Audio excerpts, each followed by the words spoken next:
everyone. Today I would like to read out the first chapter titled Search for a Story from my manuscript Loneliness Meets and Beats Loneliness. The story is entirely fictional. Any resemblance to real persons living or dead or to actual events is purely coincidental. I'll read out the chapter. It had been a long time since I had worked on a script. I felt like writing a story, but somehow it never moved forward. Perhaps I was reluctant to let the world know a story that might not be easily accepted.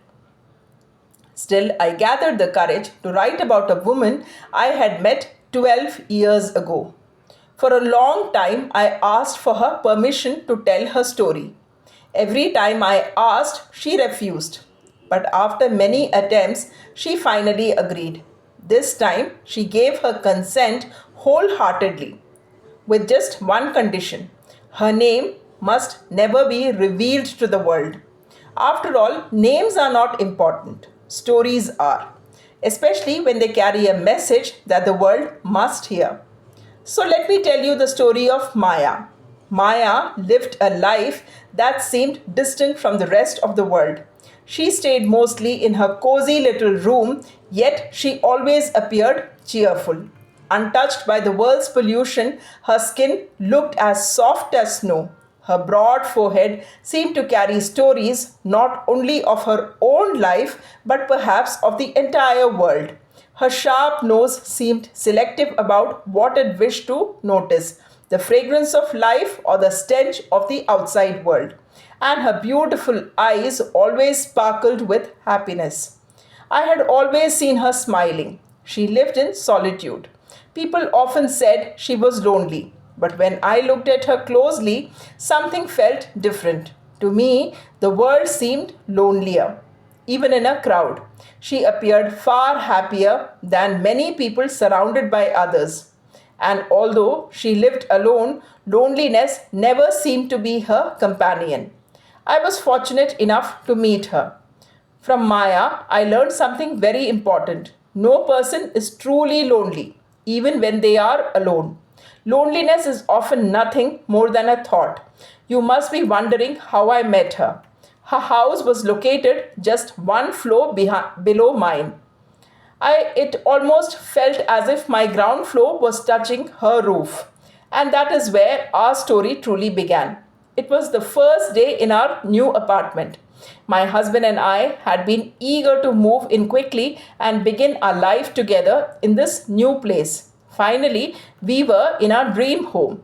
But while shifting our luggage, the workers handling it were rather rough. There was noise everywhere. That noise, I later realized, had disturbed Maya's peaceful world. At first, she seemed patient, but after tolerating the disturbance for more than an hour, she seemed to have lost her patience. Suddenly, the intercom in my house rang. It was Maya. As I picked up the phone, I heard a voice that was gentle and calm. I do not remember the exact words she spoke that day. There was too much noise around, and after all, 12 years have passed since that incident. Memories fade with time. But I imagine she might have said something like this: "Hello, I'm Maya. Are you new here? Are you shifting into your new home?" I instantly realized that the noise must have been disturbing my neighbor. I apologized and asked the workers to handle the luggage more carefully.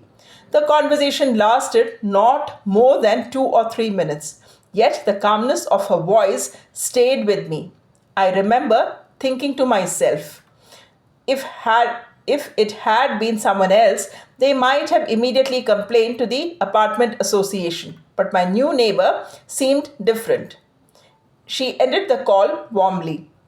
There was not even the slightest trace of anger in her voice. If I had been in her place, I might have lost my patience much earlier. But that was Maya, not me. Finally, the commotion of shifting luggage ended. The workers left and the apartment returned to its usual calm silence. The noise they had created now felt like squeaky mice that had briefly invaded the quiet community space. With the help of a few workers, my husband and I managed to settle things in our new home. We were exhausted after the long day, so we decided to step out for dinner at a nearby restaurant.